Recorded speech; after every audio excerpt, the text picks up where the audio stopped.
A ber, gehiegi sakondu gabe, baina delito batzuk izaera publikoa dute eta bestek pribatua. Pribatua baldin badute adibidez iraina eta kalumnien kasuan, biktima edo, komentario edo irainoiek jaso ditun pertsona bakarrik salatu dezake.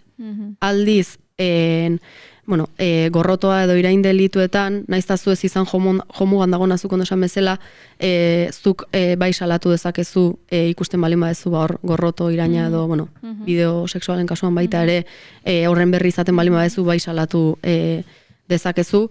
Alde batetik aukeratakoa da salatzeko garaian internoki aplikazioan bertan gaur egunean normalean bai aukera ematen dutelako, ez? Bideo edo perfil batzuk salatzeko aukera. Eta bestetik egongo litzateke, ertzaintza edo autoritateen aurrean salaketa jartzea, gaur egun baita ere, bai abokatuen eskutik edo elkarte asko daude baita ere, depende delituan arabera, beraien laguntzakin baita ere jarri dezakezu. Eta gero, dago, datun babeserako agentziak, Espainiako agentziak dauka kanal bat, lehentasunezko kanala deitzen diote, ez dakit nik, egia da asmoa ona dela ez, hau da, olako bideo intimoen kasuan edo, zuk salaketa jarri eta 72 ordutan borratu egiten dute sareetatik. Claro, gaur egun sare sozialek duten azkartasunakin 72 ordu astakeria bada. Askotxo da.